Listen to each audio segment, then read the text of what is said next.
جس کا منبر ہوئی گردن اولیاء، اس قدم کی کرامت پہ لاکھوں سلام۔ غوث اعظم امام توقا منوقا، جلوائے شان قدرت پہ لاکھوں سلام۔ نحمده ونصلي على رسوله الكريم، اما بعد فاعوذ بالله من الشيطان الرجيم، بسم الله الرحمن الرحيم۔ يا ايها الذين آمنوا اتقوا الله وكونوا مع الصادقين، صدق الله العظيم۔ معزز سامعین و ناظرین، السلام علیکم ورحمۃ اللہ تعالی وبرکاتہ۔ یہ کوئی حکیم صاحب ہے جو کوتھیمیر یعنی ہرے دھنیا کی خوبیاں بیان کرتے ہوئے بتا رہے ہیں کہ یہ بدہضمی، ایسیڈیٹی، کڈنی کے لیے فائدہ مند، لیور اور ہارٹ اٹیک کے لیے فائدہ مند، یہ دوا بھی ہے، غذا بھی ہے۔ یہ ہے کوتھیمیر، یہ دھنیا کا پتا۔ اگر ایسیڈیٹی سے پریشان ہی، چھاتے کے اوپر پتھر رکھا ہے، ہاں منہ میں کھٹا پانی آ رہا ہے اور جو ہے کھائے تو ہضم نہیں ہو رہا ہے، خالی اس کا جوس بنا کے پی جاؤ، مصری ڈال کے جوس بنا کے پی جاؤ، صبح و شام دوپہر 1 سے 2-3 ٹائم پی لو، پوری ایسیڈیٹی ختم۔ یہاں تک صحیح ہے، لیکن آگے بڑھ کر انہوں نے یہ کہا کہ تمہارے غوث پاک 9 مہینے ماں کے پیٹ میں تھے، پیشاب و پاخانے میں لڑ رہے تھے۔ تیرا غوث پاک پیٹ میں تھے تو 9 مہینے پیشاب پاخانے میں لڑنے کو۔ معزز سامعین، یہ بات مجھے سمجھ میں نہیں آ رہی ہے کہ یہ اپنے آپ کو حکیم بھی کہتا ہے، پھر غوث پاک رضی اللہ تعالی عنہ کے شان میں گستاخی کرتے ہوئے کہتا ہے کہ وہ ماں کے پیٹ میں تھے، پیشاب اور پاخانے میں لڑ رہے تھے۔ حکیم کسے کہتے ہیں؟ جو حکمت سیکھتا ہے اسی کو حکیم کہتے ہیں۔ اور حکمت کسے کہتے ہیں؟ ہر چیز کی حقیقت دریافت کرنے کا علم جو رکھتا ہے وہی حکیم ہے۔ تو حقیقت کا دریافت کرنا ضروری ہے، اور جو شخص حقیقت کو دریافت نہ کرے پھر ایسے ہی بیان کرے وہ حکیم نہیں کہلاتا۔ اس اعتبار سے یہ حکیم مجھے نہیں لگ رہا ہے، بلکہ یہ کاپی پیسٹ کر رہا ہے، کسی کتاب میں پڑھا ہوگا یا کسی گستاخ سے سنا ہوگا اور وہ بھی گستاخی کر رہا ہے۔ خیر، اب ہم یہ دیکھیں کہ غوث پاک پیدا ہوئے ماں کے پیٹ میں تھے، پیشاب اور پاخانے میں لڑ رہے تھے۔ آئیے دیکھیں، بچہ جب پیدا ہوتا ہے تو بچہ پیدا ہونے کی ولادت کا جو راستہ ہوتا ہے وہ کون سا ہوتا ہے؟ ظاہری بات ہے کہ پیشاب کا راستہ اور ہوتا ہے اور پاخانہ کرنے کا راستہ اور ہوتا ہے، اور رحم مادر یعنی بچے دانی کا راستہ اور ہوتا ہے۔ ان دو راستوں کے درمیان بچے دانی کا راستہ ہوتا ہے، وہاں سے بچہ پیدا ہوتا ہے۔ تو نہ پیشاب سے اس کا کچھ تعلق ہے اور نہ ہی پاخانے سے کچھ تعلق ہے۔ یہ بغیر حقیقت جانے بیان کر رہا ہے۔ اس سے پتہ چلتا ہے کہ غوث پاک سے یہ کتنی نفرت کرتا ہے۔ اور اس کے بتانے کے مطابق اگر ہم سوچیں تو بات صرف غوث پاک تک نہیں رکے گی، بلکہ بات اس شخص تک جائے گی جو پیدا ہوتا ہے۔ حضرت آدم علیہ الصلاۃ والتسلیم کے علاوہ ہر انسان ماں کے پیٹ سے جنم لیا ہے۔ تو یہ بات غوث پاک نہیں بلکہ سارے اولیاء، یہاں تک کہ سارے انبیاء تک بات جا سکتی ہے۔ اس میں بڑی بڑی ہستیاں ہیں، کیا سب کے لیے قاعدہ فٹ ہو سکتا ہے؟ بالکل نہیں۔ جب یہ قاعدہ فٹ نہیں ہو سکتا تو اس حکیم کی بات بالکل غلط ہے، بے بنیاد ہے۔ اور جس جگہ یا جس راستے سے ولادت ہوتی ہے اس کے آس پاس اگر ناپاکی ہو تو کوئی ضروری نہیں ہے کہ وہ ناپاکی اس میں شامل ہو جائے۔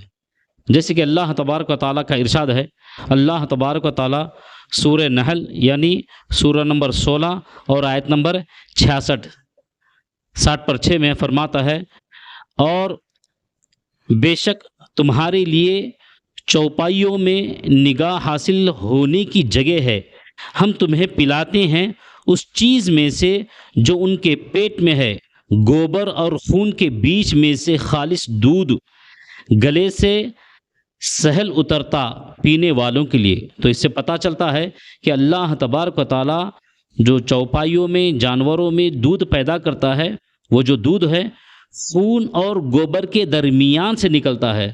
اب کسی کو پوچھئے دودھ پاک ہے یا ناپاک ہے، سب یہی کہیں گے دودھ پاک ہے اور بہت بہترین غذا ہے۔ اب اللہ تبارک و تعالیٰ کی قدرت اور شان دیکھیے، دو ناپاک چیزوں کے درمیان سے ایک پاک چیز کو پیدا کرنے پر وہ قادر ہے۔ تو جب دودھ ایک مخلوق میں سے چھوٹی مخلوق ہے، جب چھوٹی مخلوق کا یہ عالم ہے تو انسان تو اشرف المخلوقات ہے، اور غوث اعظم کا مرتبہ سارے ولیوں کے سردار ہے، بلکہ سارے ولیوں کے گردنوں پر حضرت غوث پاک رضی اللہ تعالیٰ عنہ کے قدم مبارک ہے۔ تو اندازہ لگائیے چھوٹی مخلوق دو ناپاک چیزوں کے درمیان سے پاک باہر آ سکتی ہے، تو اللہ تبارک و تعالیٰ غوث پاک کو کیا ناپاک طریقے سے پیدا کرے گا؟ یہ بے وقوف انسان ہے۔ معزز ناظرین، اب آئیے 2-3 مثالیں میں آپ کے خدمت میں پیش کرنا چاہتا ہوں جو بظاہر ناپاک ہیں، لیکن پروردگار اس کو وہ شان بخشی ہے کہ اس کے سامنے بڑی بڑی چیزیں بھی ہیچ ہوتی ہوئی نظر آتی ہیں۔ مثال کے طور پر اللہ تبارک و تعالیٰ نے شہد پیدا فرمایا۔ شہد بنتا کیسے ہے؟ مکھیاں جا کر پھولوں سے رس اپنے پیٹ میں نگل جاتی ہے، نگلنے کے بعد چھتے میں آ کر اس کو الٹی کرتی ہیں۔ اب مکھی کھانا جائز نہیں ہے، اور اس کے پیٹ میں کیسی کیسی چیزیں ہوتی ہے یہ اللہ بہتر جانتا ہے، لیکن اللہ تبارک و تعالیٰ اس مکھی کی الٹی یعنی اس مکھی جو وامٹنگ کرتی ہے، اس وامٹنگ میں اتنی خوبیاں عطا فرمایا ہے کہ خود فرماتا ہے یخرج من بطونها شراب مختلف الوانہ فیہ شفاء للناس، اس کے پیٹ سے رنگ برنگ پینے کی چیز نکلتی ہے اور اس چیز میں سارے لوگوں کے لیے شفا ہے۔ اب ہم اندازہ لگا سکتے ہیں کہ پروردگار عالم اس بات پر قادر ہے کہ ایک مکھی کا جو جھوٹا ہے، جھوٹا نہیں بلکہ ایک مکھی کی جو الٹی ہے، اس میں اس کو اللہ تبارک و تعالیٰ سارے لوگوں کے لیے، انسانوں کے لیے شفا جب بنا سکتا ہے، تو سیدی غوث اعظم دستگیر رضی اللہ تعالیٰ کا مرتبہ کیا ہوگا؟ ایک چھوٹی مکھی کا جب یہ عالم ہے تو مخلوق میں افضل مخلوق کا عالم کیا ہوگا؟ اب آئیے دوسری مثال۔ ساری دنیا میں کپڑا ملتا ہے، ہر کپڑے کی قیمت الگ الگ ہوتی ہے، اس کا ویلیو الگ الگ ہوتا ہے، لیکن ریشم کا کپڑا، ریشم کی دھاگے کی قیمت سب سے زیادہ مارکیٹ میں ہے۔ اور ریشم کا دھاگا بنتا کیسا ہے؟ ایک چھوٹا سا کیڑا اپنے منہ سے جو لعاب نکالتا ہے، جو تھوک نکالتا ہے، اس تھوک میں اللہ تبارک و تعالیٰ نے ایک کمال بخشا کہ وہ ریشم کا دھاگا بن جاتا ہے۔ پھر اسی ریشم کے دھاگے سے جو کپڑا سل دیا جاتا ہے، جو کپڑے بنتے ہیں، اس کپڑے کی قیمت مارکیٹ میں زیادہ ہوتی ہے۔ اب آئیے ایک چھوٹی سی مخلوق جس کے تھوک میں اللہ تبارک و تعالیٰ نے یہ کمال بخشا کہ وہ جب مارکیٹ میں آ جاتا ہے تو سب کی نگاہیں اسی کی طرف ہو جاتی ہیں۔ یہ خدا کی قدرت ہے۔ خدا کی قدرت ایک چھوٹی مخلوق میں جب ایسی ہے تو غوث اعظم دستگیر رضی اللہ تعالیٰ عنہ کا مقام کیا ہو سکتا ہے، ہم اندازہ نہیں لگا سکتے۔ اس کے ساتھ ساتھ تیسری مثال آپ کے پیش خدمت ہے، وہ یہ کہ خون ناپاک ہے۔ جب خون ناپاک ہے لیکن اللہ تبارک و تعالیٰ اسی خون کو جب مرتبہ دینا چاہتا ہے تو کیسے دیتا ہے؟ سن لیجئے۔ ہرن کے پیٹ کے نیچے خون جم جاتا ہے، وہ جمی ہوئے خون سے ایک بہترین خوشبودار چیز بنتی ہے، اسے مشک کہتے ہیں۔ ساری دنیا میں جتنی بھی خوشبو ملتی ہیں، تمام خوشبوؤں میں سب سے افضل خوشبو مشک ہے، جس کا ذکر قرآن شریف میں آیا ہے۔ تو معزز سامعین، یہ کیا ہے؟ خون ناپاک ہے، لیکن خدا اگر عروج دینا چاہے، خدا اگر کمال بخشنا چاہے تو اس خون کو مشک میں تبدیل کر سکتا ہے، اس بات پر وہ قدرت رکھتا ہے۔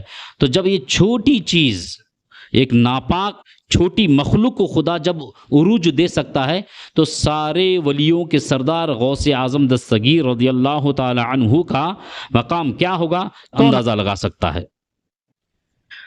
اور سیدی سرکار غوث اعظم دستگیر رضی اللہ تعالیٰ عنہ کا مقام ہم کیا بیان کر سکتے ہیں، بس ہمارے لیے اتنا کافی ہے کہ وہ سرکار دو عالم نور مجسم صلی اللہ تعالی علیہ وسلم کی آل سے ہے، وہ حسنی حسینی سید ہیں، اور یہ ایسے سید ہیں سارے سیدوں کو ان پر فخر ہے، اور اللہ تبارک و تعالیٰ نے ان کے اندر وہ کمال بخشا کہ دنیا کی کون سی بھی دوا ہو انسان کو بیماری سے دور کر سکتی ہے لیکن موت سے دور نہیں کر سکتی، لیکن یہ ایک ایسی بارگاہ ہے غوث اعظم دستگیر رضی اللہ تعالیٰ عنہ کی جہاں مردہ بھی آ جائے حضور سیدی سرکار غوث اعظم اپنے پیر کی ٹھوکر سے اس مردے میں جان ڈال دیا کرتے ہیں۔ اور الحمدللہ ہم قرآن پر ایمان لانے والے ہیں، قرآن پر عمل کرنے والے ہیں۔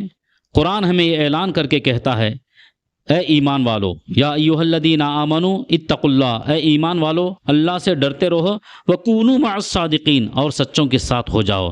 انہی سچوں میں سے غوث پاک رضی اللہ تعالی عنہ ہے جن کا دامن تھامنا ضروری ہے۔ لہٰذا ایسے پاکھنڈیوں سے بچیے، ایسے بے وقوف لوگوں سے بچیے۔ یہ کاپی پیسٹ والے حکیم ہے، اصل حکیم نہیں ہیں یہ۔ اگر اصل حکیم ہوتے تو حکمت کے روح سے یہ غوث پاک رضی اللہ تعالیٰ عنہ کے مرتبے کو سمجھنے کی کوشش کرتے۔ ایسے لوگوں سے بچیے اور اہل سنت والجماعت پر قائم و دائم رہے۔ السلام علیکم ورحمۃ اللہ تعالی وبرکاتہ۔ جس پر ہوئی گردن اولیاء اس قدم کی کرامت پہ لاکھوں سلام، غوث اعظم امام توقا جلوائے شان خود